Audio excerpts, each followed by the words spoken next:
got next? We got now. We ain't coming no more. We here.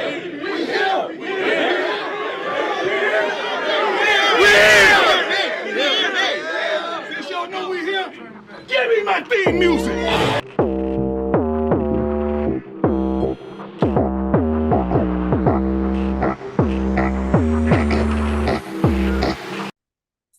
Fellas, I know that a lot of our community was excited and tuned in to this week's college game of Colorado versus TCU Frogs. Yes, sir. Well, Horned Frogs. Horned Frogs. They got dehorned. There was a lot of attention and talk about the game. The Colorado Buffaloes won their first game coached under Deion Sanders. And with that being said, there's a lot of talk of, the team seemed a little, happy that they won one game. I would say, what is your thoughts, or were you guys impressed first with the Colorado win over TCU? And how many games do you see the Colorado Buffalo teams winning this year? Off the rip, I'm impressed. Number one, because the first thing they said about his son Shedeur, he can't play at the next level, essentially. And what does he come out doing? Setting their school records. First game, coming at him, 500 yards off the rip. He got 4 receivers doing their thing. And then on the other side, they got a guy playing 110 snaps. Playing both sides of the ball. Like, they try to say he can only do that at HBCU level. They came out strong against somebody who is nationally ranked. Not just anybody, somebody who competed for a title recently. So let's not just say this is just any regular game. And they opened up for not only their first win, but their first game of the season and their first game under Coach Prime. So granted, like I said, it's not like it was a blowout, but they hung in there and they closed out perfectly to start their season out. 100% agree with that. I would say, simply. Marlon didn't say how many games. Oh, how many games will they win? Yeah. To be honest, I was going to be happy with them going over 500. So like I said, because their improvement is already there. I don't think any of their games are even that close to anybody last season. They were pretty much the punching bag of the pack. So, right now, I see them coming in winning 7 games minimum. That's what I want to say. I'm gonna come out and say it because they, like I said, what they just did, that's a confidence booster. And coming in the season hot like that, that's a confidence booster, and not all your opponents are going to be TCU quality. I mean, you're making faces. Go ahead and say it. You already know when he makes those faces, he has. Are you saying TCU wasn't a quality opponent to open the season up with? It's like a rap battle over here. You got rebuttals because TCU more than likely try to draw a W on that schedule for that Colorado game off the rip. Are you sure you want to hurry up and go before Ron goes? I'll go, yeah, because no telling what he gonna say. Yeah. But I agree with Maul, and 100%. I don't know how you don't say that this isn't impressive, considering that this was a 1-11 team. So, and then on top of that, you literally revamped the entire roster. I don't know. You guys might know better than I do. If anybody else, college football, has ever done that before, I don't think it's been done. So I think it's safe to say that it's impressive that it came out against this team who they were the underdogs. So regardless of everybody what they're saying right now, everyone had them losing as far as the analysts, as far as Vegas, the odds makers. Everybody said that they were going to lose this game. So the simple fact that they were competitive, I thought would have been a win for them. But to actually win the game, like Maul said, is impressive, and obviously will give them confidence boost. As far as how many games they'll win on a year, if they can improve, I think what Maul is saying is a possibility. They could get anywhere from 7 to 9 games. If they kind of just stay where they're at and don't really see any improvement, then yeah, 500, 5 to 6 games, I think is realistic and doable for this team off rip. But I think again, expectations are that they do better than that based off of this change and seeing what they were able to do against TCU.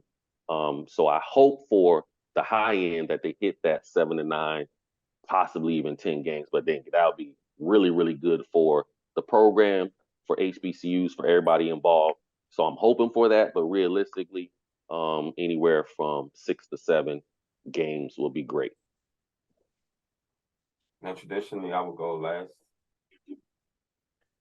Oh, and don't act like we didn't see Coach Prime actively recruiting post game. Yeah. Hit the young man with the double shoulder touch. Yeah. He said, "Hey, I see what you did out there. I got a spot for you." He gonna add to that Louis luggage, transferring in. Ron, you want to go first, or you want me to go?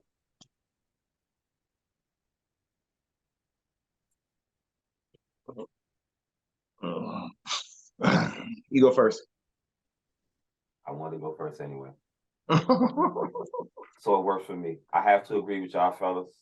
I'm going to be honest with you. I'm 50-50 on the impressive part. I'm 50 part impressed that you took a 1-11 team and came in immediately.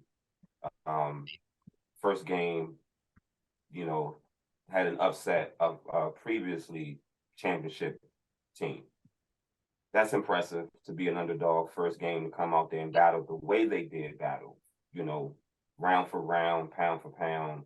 There were plays where they had to make plays and they made them. That was a big game. And I was impressed of how they played in that game, but I'm not impressed with Deion. I'm not impressed in something I already believe in. I already know that this dude is great and he's a great motivator. So you can't be impressed with something you already know works. I'm just impressed of how fast I'm thinking he's turning his team around. To E's standpoint, from a record standpoint, I think this team can go anywhere between 6 wins to 9 wins. And it depends on what E said. If they develop in this conference, if they can just get some defense, because it's only like 2 teams that's playing defense in this conference, like Utah and Oregon State. This is an open conference full of going to be shootouts. There's a lot of top quarterbacks in this conference. This conference is deep. And with that being said, I saw an electrifying offense. If they get any development from their defense in this conference, which is hardly no defense, they can be a team to reckon with. And what I mean by that, I'm not going to sit here and say they're going to go 7 or 8 wins. I believe they're more than a 6-win team. Out of 12 games, I got 4 teams that I think that they're going to have problems with. It's like, what is that? USC, Oregon State, Oregon. Yeah. I'm missing one. So that's about 4 teams. Utah. Right? So that's 4 teams that are obviously, I think they're all almost all 4 of those teams, I believe, are ranked. Maybe 3 of the 4. Yeah. If you count those 4 teams, you win the other games, and you look at those 4, I can't lose these other games. But if you can at least win 2 out of the 4, 1 out of those 3, this team would definitely be a 7 and 8 win team. Like you said, the confidence is high. The way you started off, you just saw that, my quarterback can drop 500 yards. We got weapons all over the field. So I think everybody's on high alert right now. It might be some over-pressing, overreaching, over-coaching, because now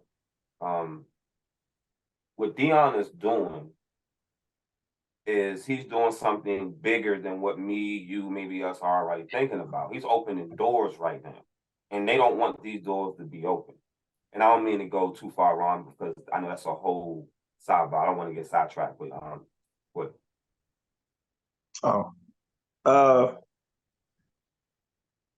I wasn't impressed. And I wasn't impressed mainly because of TCU, not necessarily Colorado. I will give props this though, to say this. the way Shedeur came out and played in a big time game, I have to give him his roses. And having an off the air conversation, I also have to give out 3 game balls. You know, 1 game ball to Travis Hunter, playing 110 snaps, playing on both sides of the ball, could have possibly had 2 TDs, two interceptions. I got to give a game ball to the running back who had 5 catches, 135 yards, one on the ground, 3 in the air, and then of course Shedeur, who had 4 receivers over 100 yards. Now, this is why I'm not impressed. I'm not impressed because if you was to watch the game, TCU made no adjustment at all in the game.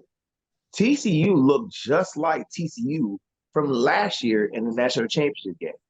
They played as if like they was the shit. And I'm sitting there and watching the game.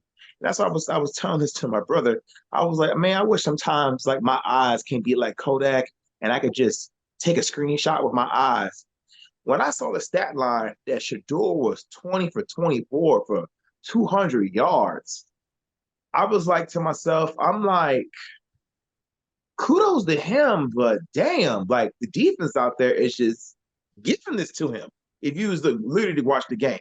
Now, there are some moments in the game, of course, where he completed I think it was 3rd and 16, 3rd and 18 to Travis Hunter. He completed another one, 3rd and 11 to number 10, Weaver. All great throws. But my overall point is I was more so shocked how TCU played. I wasn't too shocked on how Colorado played. Because, you know, both conferences are really not known for defense. So we have the better quarterback. You mean and what you're going to see in the Pac-12 is going to fall down to quarterback play, which leads to this, where I believe they are only going to win 6 games. And the reason why I believe they're only going to win 6 games is because majority of the teams already in the Pac-12 already have an established offense. Most of those guys are returning players. When it came to TCU, they lost star players. They had 2 players that went to the draft. They started quarterback and their first round receiver. And if you was to look at their play dynamic and the schemes, they ran the same scheme as if their first round receiver was there. I'm like, no, he's not there. He is gone. Stop running these plays. These plays are not working. So now when you go look at teams like that I marked off. Now I'm not gonna lie, I did mark them off losing TCU. I was wrong. So I was like, all right, okay, now I gotta look at the rest of the games. I marked them down. I got them losing to USC. I got them losing to Oregon. I got them losing to Washington. I got them losing to Arizona State, Arizona. The only game I'm kind of stuck on is Oregon State. But all those other places I've named is just because when you got all your returning pieces coming back versus a team that just got built, because this same 111 team we're talking about is not the same 111 team, because they revamped. They had like over 40 transfers. So that team that was 111 last year, majority of those guys are gone. So this is a whole new wave of a team. That's why I would say, that's why I would add to say that I wasn't totally, I was impressed of the turnaround, but I'm not impressed that much based on the ability that he has right now is the transfer portal. And the transfer portal has given him an opportunity and advantage to turn around quicker than someone who could come in and just take over a program traditionally how it used to be. It used to be you come in, you had to wait a few years to start getting your recruits. The fact that he was able to bring recruits with him. He was able to bring a playmaker on offense and defense. He was able to bring the quarterback that he wanted to start off his career there with in Colorado, a quarterback that he's totally aware of. The fact that people are not paying attention to one of the biggest things I think that Colorado's going to have an advantage over almost a lot of the college teams. They have a lot of NFL coaches. We have a lot of NFL coaches, which means you're going to be prepared probably better than most. we can agree that you're probably NFL going coach. to You get mean some NFL level coaching. coach. Yes. Coach. Yeah, Yes. they have The staff. their coaching staff has a Their lot coaching of NFL experienced coaches, Mhm. which Gotcha. I believe that's going to be a Essential. huge part of the development process and why you Mhm. see there's a leap or there's a difference in play level. I believe that the transfer portal was a huge at giving him the opportunity to make this jump and turn around. That's why I'm 50-50 on. I'm not. It's Dion was able to recruit before he even got there. Pretty So- much. His name alone brings transfer. Yeah, right. So Yeah. I'm not impressed because I believe in what Dion is doing. Even I'm in, And but it's I going will to. say this to Ron's statement before I go. He said he wasn't impressed because they didn't make any changes. And you're saying, I would ask that you're saying that they didn't make changes on defense, correct? TCU, correct. But you also just stated that, this division doesn't play defense. And you also stated that TCU usually dictates and don't adjust well anyway. Mm. Right? Mhm. So that's TCU. Right. Right? So what you're saying is they did exactly what you expected them to do. Yeah. but you still had them winning though. I would say yes. I would say yes and no. I would say yes in the sense of the lack of defense. I would say no because you would think after you got your ass whooped, excuse my language, you would think because 50 Cent job fine. how you lost against Georgia, you would want you would be the team that has the most to prove it. Improvements. Yeah. But your point was that was last year. This is That's this year. It's very true. And that team that played last year, not the team that played this year. New people, new pieces. And I totally agree with what you're saying in all of the aspects of the conference, the defense, the adjustments. And both defense, I feel like really didn't make an adjustment. I thought this came down to who I was going to really make the next stop or what was going to come down to who had the ball last. I didn't think Colorado needed one. But one more thing. I would say one more thing for all the viewers. When Colorado moves to the Big 12 next year, they're really going to skyrocket because now he'll have a better chance of getting players from the South. He's gonna get players no matter where he is. His recruiting pool will change. I agree. I mean, Ron, look. Listen. When you say skyrocket, right? My bad. I'm sorry. If he wins 6-7 games, he can't skyrocket no more than this first season anyway. If you look at the percentages of win, you go from 1 to 6. I mean, he's probably just going to slowly go to 8, 9, and 10. But what I'm saying is, ain't going to be too much. That was a little bit of a loaded opinion. No. I know what you're saying, but what I'm saying that was me to you letting you know. I'm pretty sure we got this receipt today that you said he's not going to win no more than 6 games, and I think everybody else agrees that he's going to probably win. Everybody else in the chat agreed that he will win 6 or more. Mm-hmm. Yeah. I did want to touch on some too. Go ahead, my bad. My bad. Real quick. Jump in there. Yeah, so real quick, I was saying, those are valid points, what you guys are making. However, I will argue that I understand you believe in Dion, but that doesn't mean that it's still not impressive for him to pull together a new coaching staff, a new crop of players. Who said that? Me? I didn't say that. Javon said that. Let him talk. Yeah. My bad. So come on. I'm just stating that all the points you guys were stating earlier about the whole team dynamics and all that and the situation, I get. But what I'm stating is the reason why I'm impressed with it is because he brought together a new coaching staff. Even though some of the coaching staff was from Jackson State, there were still several other coaches that he brought in to the program, as well as all these new players. And to pull all that together and go on the road, it wasn't like it was a home game. It went on the road to TCU again to win this. That's why I'm impressed with it. And if my whole thought from the beginning for this game, I stated this was the best time for them to play TCU because it's the first game. There's no tape on Colorado. So you have a slight advantage with that. And this was the perfect opportunity for them to upset them. So I said, if they're going to do it, this is the time to do it. Now, we're going to see how good Dion and all these guys are when there's going to be tape and you're going to go up against what we believe to be better talent in some of these other ranked teams that they're going to face. Now, if they upset one of these other ranked teams, yeah, I'm going to have to give huge kudos to Dion and the staff and these guys for what they were able to accomplish. Maul, I think Maul when it comes small. Oh, no, I was just going to say, like, to your point about him bringing players in, that happens in so many programs. We know so many people who went to schools and literally lost their scholarships because a new coach came in and pretty much brought their regime of players and coaches. Because a previous coach, go ahead. No, I'm sorry. I'm yeah. Just go on. I see your hand Did going up. you just get yourself a high five like 4 times? I'm over here. No, I'm over here. Like, I'm over You here look jumping. real I'm gonna special jump tonight. Don't do that no more, bro. I'm gonna jump into going.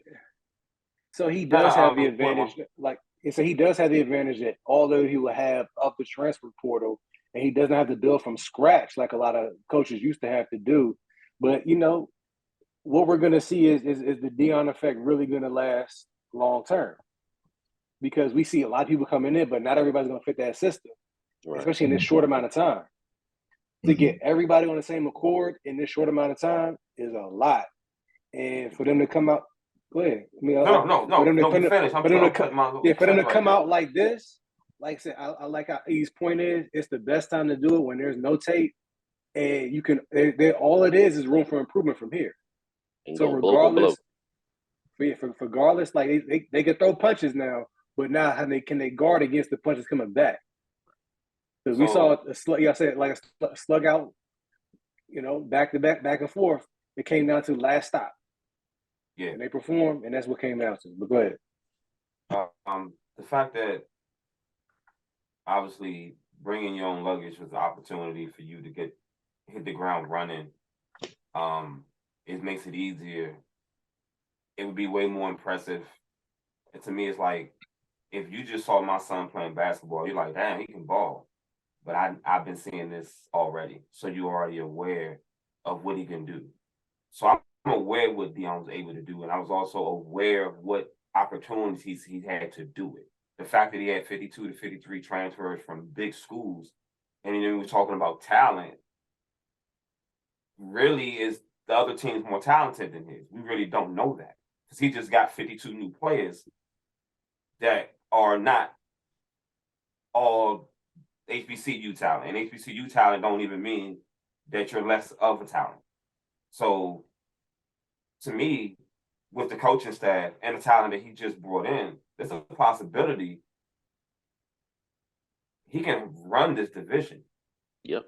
I mean, is he bringing first man up? Is he bringing third man up, fourth man up? We don't know if he's bringing somebody else's starters, but if he's bringing somebody else's bench in and coming and smacking people, I'm impressed that this team came out and battled like this, like they was a seasoned team. You feel me? This team just like he said, the team just got together. That's why I said I meant the team. I said I was impressed by the team play, not totally impressed because I actually expect Dion to do what he's doing right now. I'm impressed with the team play and how they came out there and looked like they were battle tested, like they've been playing together for at least a year or two, like they was returning teammates. Right. That's impressive to me. So this is another reason I'm gonna jump on Javon's side about why it's not that impressive. It's also not that impressive too because normally when you hear about guys transfer to another schools and stuff, you get one guy here, one guy there, one guy here. 2 out of the 4 wide receivers that had over 100 yards, both of them were former starters at University of South Florida. Also, if you go look at the defense, they took 3 starters from Florida State. One's hurt. He'll be back soon. So, and then you got to count on how many Jackson State players that he brought with him. So all that to be said, you were like coaches are coaches, but at the same time, there's nothing better than his chemistry with another player that you can relate to, and he's a starter with you. That's what makes this one of those things where it's just like they're like, to go against my argument, they could run the table because I have a familiar face with me that's come with me to this school versus like go to the battle with you. Right. Because another transfer, if you just looking at the tape, number 4, he didn't get nothing that game. But it makes sense because there's no familiarity with him because he's a little bit like alienated a little bit versus everybody else has a chemistry. Which is why I mean, that running back was offense. playing with Deion since he was a kid, right? Kid, People are not even aware of that. So there's being that Deion is a motivator and being that he has a connection with these kids that most people don't. He started off at a lower level. He's been coaching for a very long time, and he's actually touching the same people that look like him, right? Which they do the same. We do the same. But now we're being allowed to do it at a bigger stage with the ability to be ourselves. Because you can do it at a certain stage level, but you don't always get to do it in the way you want to do it, right? And I don't think so. One of y'all has said longevity. I don't think he's going to be a longevity coach. I think he's going to be a guy that's going to. I think he's going to learn to a few teams probably to settle in one day. But I think he's going to build this program up. Probably by the time his kid's gone, maybe a few years in, he can prove that he turned this team around. And he will look for a bigger opportunity because the more that he grows, the bigger he's creating the door for others to do. If he stays at the college level, then he can't go up and fuck up the NFL. You see what I'm saying? If he just stay here, then he just changed this. But they're going to try to find some way to counterbalance what Deion is going to open up. Because you don't have to have the personality of Deion to do what he's doing. You can have the same connections with less words. You know what I'm saying? Like you could be, if you know how to use your connections well, I'm pretty sure there's other football players and other players and that brotherhood and community of the NFL that can pull somewhat like Deion. You don't got to do it the exact same way, but I'm pretty sure you can use your same resources and still build. Right. Hopefully they do. Hopefully they do. That's a huge hope. I mean, not everybody has that. That's one of those things where we look forward to that development and that maturity from our society. Right. Not everybody's going to be able to run through a wall for a coach. Deion makes players want to run through a wall for him. So, and he brings other people together. He is a connector of people. So, one thing you're going to get from him is a great show. And I do agree he might not be there for the long haul. I think he may end up being an NFL coach at some point. If he wants, I'm not sure. I mean, it depends on what Deion wants. I'm not sure. That's it. If he wants to say, this is my opinion. He may end up going there, and then I said, like you said, it might do something with Florida. He might stay in that area. That's he loves the South. That's his thing. But I can see Deion's taking a step going from coaching to ownership or something like that, showing that we can get into different places and different doors. Not saying that he won't stop at the NFL because no one knows that man's motivation. You know what I'm saying? Yeah. And I would love for him to take it to the next level and show that he can do it at every level he stops on. Because once you can do something and do it multiple times, that means you can, what's the word I'm looking for? When you can go everything translate, you can be translated. That means you can translate and do this multiple times. That means you're talented. You feel me? This wasn't a one-off. Like, okay, you got lucky, or you had this lucky player that helped you. Nah, you can go to this place and build it. You can go to this place and build it, which means it's transferable. Correct. So